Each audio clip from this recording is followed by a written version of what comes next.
प्यार और लस्ट ये दोनों बहुत मुख्तलिफ चीजें हैं। प्यार और मोहब्बत की बात करें तो डेफिनेटली उसमें आपकी इमोशनल्स, आपकी तमाम फीलिंग्स आ जाती हैं। हम्म। और लस्ट जो है वो वाकई ही आजकल बहुत कॉमन है। अपनी ज़रूरत पूरी हुई और दूसरे पार्टनर का कोई ख्याल नहीं रखा और वो गया। और हम्म। प्यार और मोहब्बत तो बाकायदा एक फीलिंग है, एक एहसास है, एक जज़्बात है और ये बहुत कम है। अगर आपको किसी के साथ मोहब्बत है या कोई फीलिंग्स है, उसके साथ आपकी जो है वो एक स्ट्रॉन्ग बॉन्डिंग होती है। आजकल के जितने भी रिलेशनशिप्स हैं, जो भी पेशेंट्स आते हैं क्लिनिक में, उनमें सिर्फ क्या होती है, लस्ट की पीक होती है। जब वो खत्म हो जाती है, रिलेशनशिप भी एंड हो जाता है। मर्द और ख़वातीन की जो आपस की ज़रूरियात हैं, जो हम्म। जिस्मानी ज़रूरियात हैं, वो एक दूसरे से मुख्तलिफ होती हैं या सिर्फ ये एक मिथ है, एक वहम है? फीमेल की ज़्यादा होती है डिज़ायर और मेल की कम होती है, और मेल की डिज़ायर कम होती है और फीमेल की ज़्यादा होती है। केस टू केस वैरी करता है और एज भी इसमें आ जाता है, एज फैक्टर भी आ जाता है। मर्द हज़रात को जो है वो डिफरेंट तरीके से चाहिए होता है कि मेरी डिज़ायर जो इस तरह फुलफिल हो।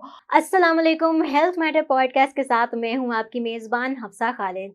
नाजरीन, हस्बैंड और वाइफ, लड़का लड़की रिलेशनशिप्स के अंदर बहुत सारी मुश्किलात भी आ जाती हैं जब दोनों की ख्वाहिशात आपस में मैच नहीं कर पाती। कई दफ़ा लोग प्यार को लस्ट के साथ मिला देते हैं, जिसकी वजह से उनके रिलेशनशिप्स में बहुत ज़्यादा प्रॉब्लम आ जाती हैं। कभी ख़वातीन की अपनी जो ज़रूरियात होती हैं वो पूरी नहीं हो पाती हैं, उनकी ख्वाहिशात पूरी नहीं हो पाती हैं। मर्द इस चीज़ को समझ नहीं पाते हैं कि आखिर जो उनका पार्टनर है वो उनसे चाहता क्या है। कई दफ़ा ख़वातीन नहीं समझ पाती कि मर्द क्या चाहता है। तो इन सारे मामलात को डिस्कस करने के लिए आज हमारे साथ मौजूद हैं फ़तिहा अशरफ, जो कि एक क्लिनिकल साइकोलॉजिस्ट हैं। तो इनसे इसी हवाले से अब हम बात करेंगे कि आखिर मर्द को क्या चाहिए और औरत को क्या चाहिए। अस्सलाम वालेकुम फ़तिहा, कैसी हैं आप? वालेकुम अस्सलाम, मैं ठीक हूँ, आप कैसी हैं? अल्लाह का शुक्र, मैं बिल्कुल ठीक। अच्छा फ़तिहा, आपसे सबसे पहले मैं जानना चाहूँगी कि हमारे माशरे में लोग प्यार और लस्ट ये दोनों बहुत मुख्तलिफ चीज़ें हैं। प्यार एक अलहदा से फीलिंग है और आपकी जो लस्ट है, ठीक है, वो सिर्फ़ आपकी ख्वाहिशों को ही आप मतलब उसको रिलेट कर सकते हैं कि लस्ट आपकी एक सिर्फ़ वो हम्म। फीलिंग आती है जिसमें आपकी प्यार मोहब्बत काउंट नहीं करती। तो हम्म। इन दोनों के बीच में लोग डिफ़रेंशिएट क्यों नहीं कर पाते? इसको मिला क्यों देते हैं साथ? अगर प्यार और मोहब्बत की बात करें तो डेफिनेटली उसमें आपकी इमोशनल्स, आपकी तमाम फीलिंग्स आ जाती हैं। हुँ। और लस्ट जो है वो वाकई ही आजकल बहुत कॉमन है। वो हुँ। जो शॉर्ट टर्म रिलेशनशिप बनते हैं उनको लस्ट कहते हैं। कि जो रिलेशनशिप कम और इंटर्नशिप ज़्यादा होती है, कि 3 माह 6 माह, उनमें जो है वो सिर्फ और सिर्फ लस्ट होती है। हुँ। कि अपनी ज़रूरत पूरी हुई और दूसरे पार्टनर का कोई ख्याल नहीं रखा और वो गया।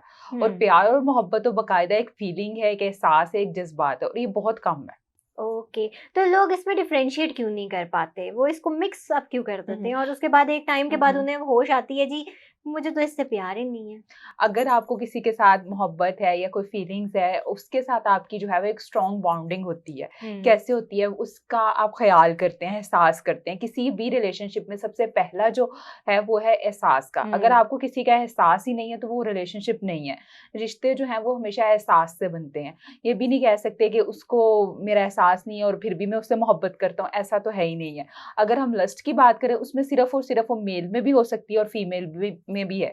आजकल के जितने भी रिलेशनशिप्स हैं, जो भी पेशेंट्स आते हैं क्लिनिक में, उनमें सिर्फ क्या होती है, लस्ट की पीक होती है। जब वो खत्म हुँ। हो जाती है, रिलेशनशिप भी एंड हो जाता है। लेकिन अगर आप किसी से मोहब्बत करते हैं, उसके साथ आपकी स्ट्रॉन्ग बॉन्डिंग है, तो उसमें ये होता है कि आपका रिलेशनशिप लॉन्ग टर्म चलता है।